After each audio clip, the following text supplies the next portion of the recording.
crystal. Come see blackness. I guess it's appropriate.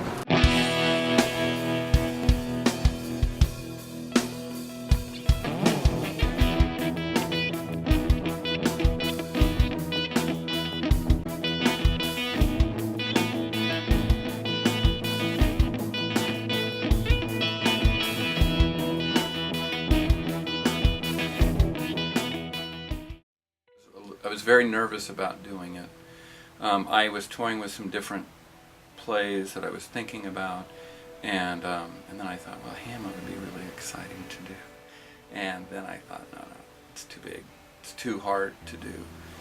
Shakespeare was always very daunting to me, and most of my experience was just purely academic.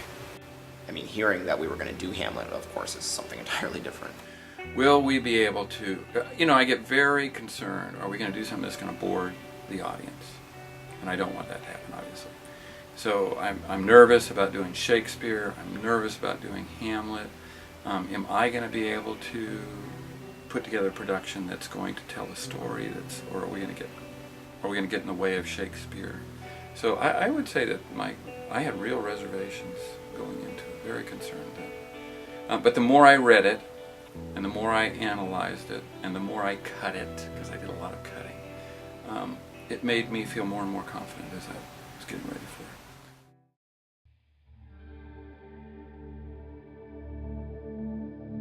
Well, I looked around to everyone else who was auditioning with me and just kind of thought to myself, well, if it's not me, then he's somewhere in here, and Gertrude's somewhere in here, and Polonius is somewhere in here.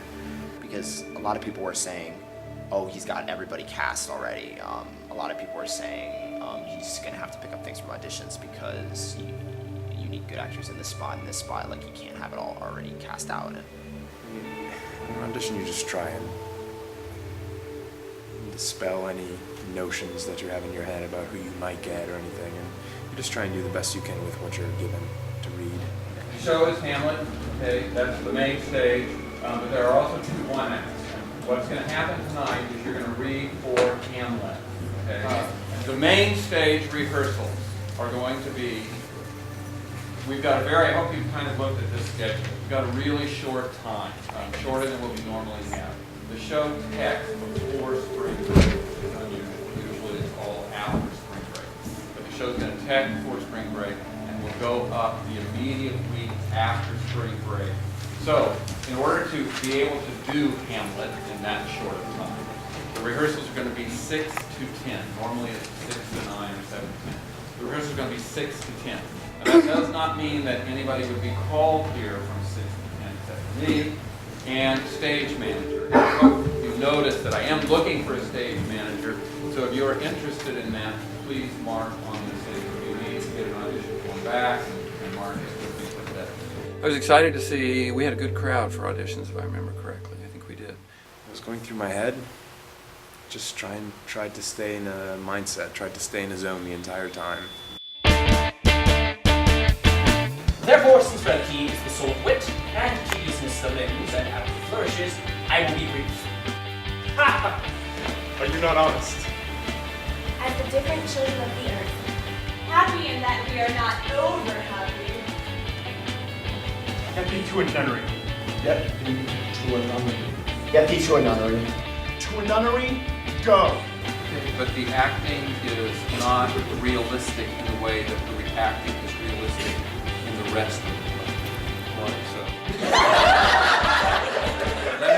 let me just see what you do with that. I felt like at the end of auditions, I had a good cast. Sometimes when I go through the casting, I'm really concerned because I've got parts that I just can't fit, or I've got weak links or something like that. But I was pretty confident I had a consistently strong cast, and then as we went into production, that really came through to me.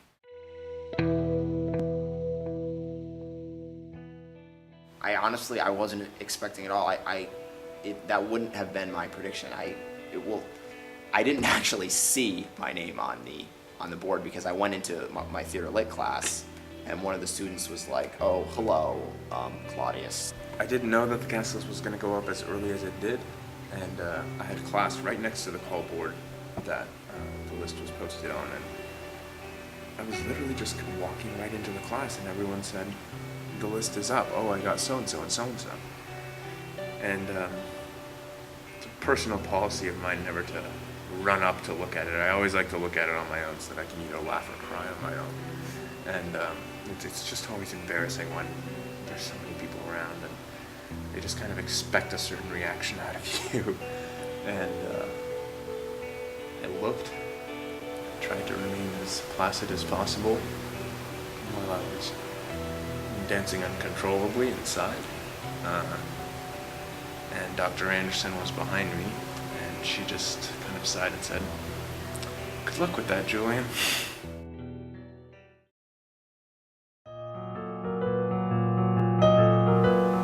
I think the biggest moment of fear, though, was the read-through. Oh gosh. Long live the king! Bernardo? He. First read through as something that a director just suffers through, because there isn't anything I can do. It's a time for the actors to kind of get used to the script. I'm not really ready to work. So you just kind of live through it. You're hearing how far off they are from your vision and how far we're going to have to go. You know, I kind of go into zone land, I think, a little bit as a director. You know, that I try and keep some notes and stuff like that, but I'm imagining where it's going to go, so I'm not hearing so much of what they're doing, I think. Yeah, it was absolutely terrifying, because here were all these people sitting around me, and they're relying on me. The director, obviously, but I'm in every scene. I've got to carry this show. I don't know if I can, because it's so layered. There's so much to do that if I'm not giving 101 things at every sentence, every scene, it's going to affect everyone else. So it's like, I need to remain enthusiastic. I need to remain committed every single second. And here's a huge table full of people who are just expecting it to happen. Aye so. God be why ye.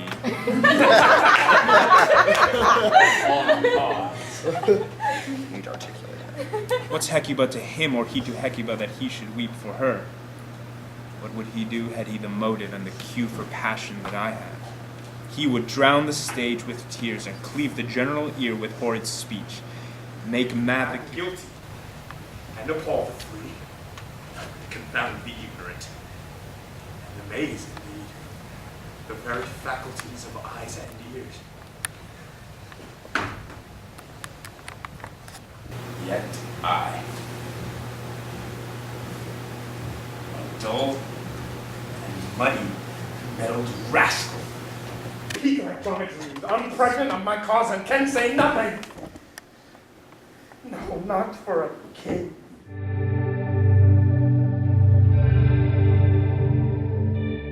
After the read-through, Professor Doherty started rehearsal basically right away. He said, "I want to see you," and you took Mary and I aside and just started on the closet scene, just like that.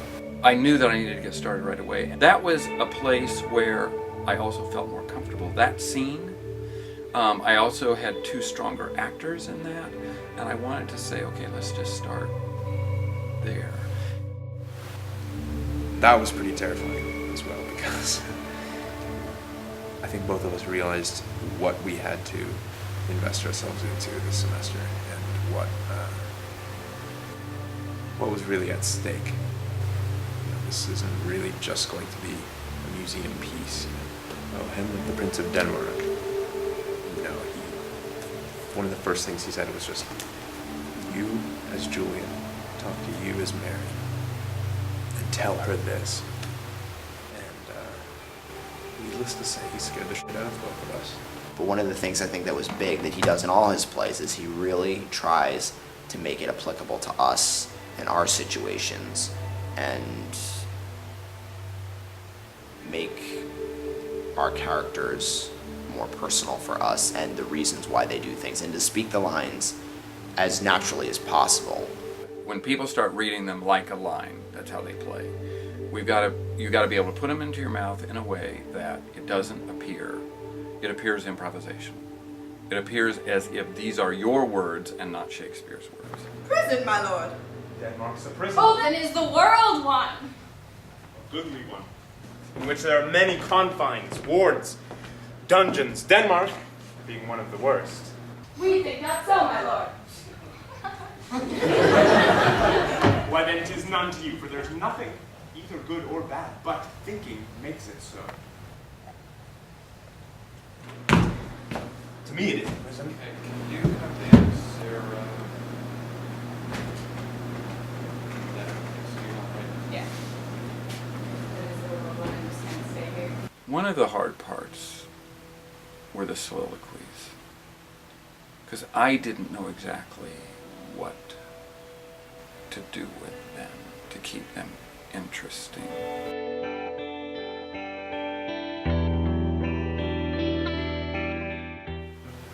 One of the biggest challenges was the first soliloquy, "Oh, that this do too solid flesh."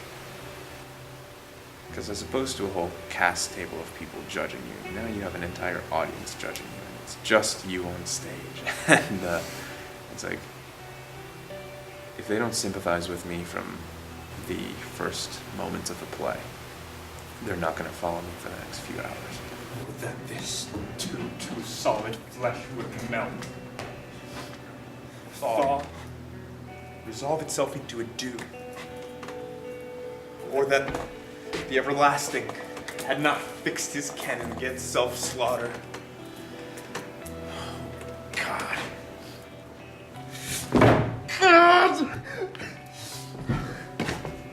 How weary, stale, flat, unprofitable seem to me all the uses of this world. Soliloquies are always a little bit weird. In Moliere, we have a character who talks by themselves for a while, and certainly in Shakespeare, you've got a lot. What do you do with that? Do you keep them moving? How do you play to the house? Do you keep it them not playing to the house? So I would say that the soliloquies I had lots of obstacles or lots of challenges with the play, but I would say the soliloquies were some of the hardest. This world, 'tis an unweeded garden that grows to seed things rank and gross in nature, possesses it merely. To get them to empathize, you're pushing a little bit too hard. Talk to them. What are you saying? This world is good for nothing but Dry humor. What you just did. Right. how weary, Okay, get them to engage. stale, flat, unprofitable seem to me all the uses of this world. 'Tis an unweeded garden. Okay, now there are going to be students in this house who feel just like you.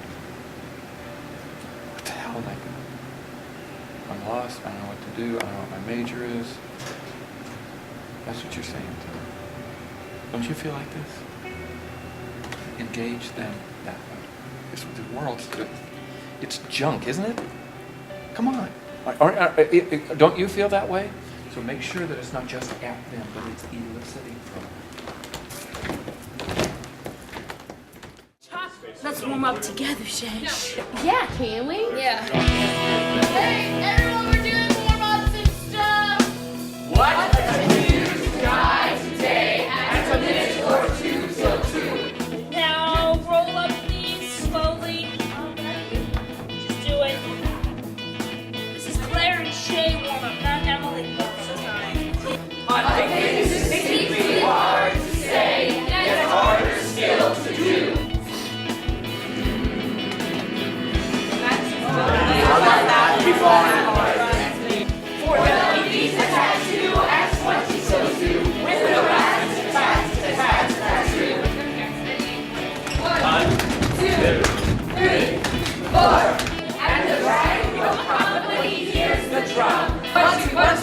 1, 2, 1, 1, 1, 1.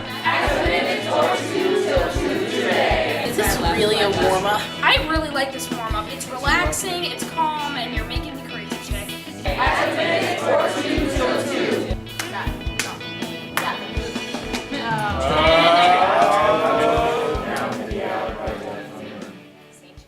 Pray for us.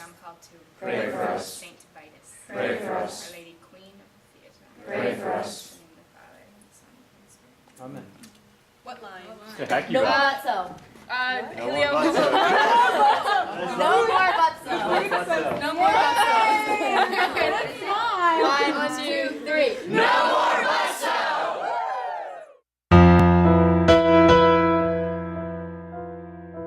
Well, I wasn't entirely sure when I first started out with that, and I have to give Doherty a lot of the credit because he really helped me adopt Claudius as my own character, because I think he saw something in me that he thought would make a good Claudius that I didn't see. How otherwise? And then you're going to suggest something. Will you take a suggestion from me? Because this is exactly, Laertes, I'm just going to go and I'm going to kill somebody and I'm going to do all that. And you're saying, you kill everybody. So then, I don't care, I'm just going to kill him. Well, how are you going to do it? Can I give you a suggestion? That's how you, and he's the perfect tool for you. Because he's willing to do anything, but he can't figure it out himself. He needs you. I say personalistic. I mean, charismatic is the right word, but he knows people and he knows how to talk to people. He knows how to work the crowd. He's intelligent. That's what one of the biggest things Doherty said. To think about him is just a really admirable, not admirable, but just like, I got a lot of respect for the guy. And he's kind of a badass in a way. That's what, I have to look at it that way. He's a creep, but he's good at what he does. He's an adversary. One of the things I think is important about Claudius is that he is a charmer.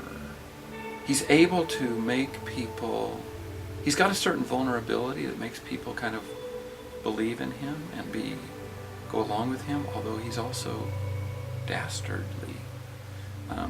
And I think David has a real kind of open, natural quality. So the quality that we had to work on was the flip side of that, the kind of demonic side or the evil side of that. Well, I'm stressed. The more closer you get, the more stressed I get. Believe it or not. Yeah.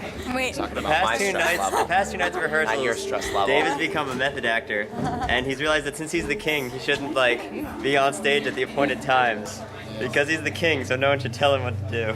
Yeah, that's exactly actually what's going on. Actually, I like Peter. it, dude. I respect it. Oh my god. Every Interesting thing about just the play Hamlet, he's not given very much time with the king, with Claudius. He has one scene, one-on-one with him, where he just completely makes fun of him. And that's where a lot of the dark humor comes out, I think. And he just pisses Claudius off the unbelief, and it actually pisses Dave off. For England! Farewell, mother! My loving father, Hamlet. So I had trouble because we'd be doing a scene, and he'd be making fun of me as Hamlet and stuff, and I would just start laughing. And it would be that one scene where he marches on and does the God Save the King thing. My mother. Father and mother is man and wife. Man and wife is but one flesh. So, my mother. Ha! For England! As they were rolling around in laughter, it would piss David off beyond belief. And there was no communication about that. It's just I'm going to say it like this, or this is how I'm going to pursue this. The audience clearly has gotten onto my side this evening, to which David will just, switch off. Hamlet, get out of here right now. And even as he's marching off stage in a comical manner, there's Claudius left alone on stage, the villain of this play, and everyone's still laughing at Hamlet's humor. England, my love thou holdest at aught, as my great power may thereof give thee sense by letters conjuring to that effect. Present death of Hamlet. Do it, England. he did that. He created his world and everything's under his regime the way he wanted it to be. And there's just one little problem, and it's this guy, Hamlet. He's screwing everything up. And thinking about how you've got everything at your disposal, you've got all the power you need, and it's just this guy is in the way of everything. Every character makes choices for a reason, and I think he did justify it as it's the best thing for everybody. My words fly up. My thoughts remain below.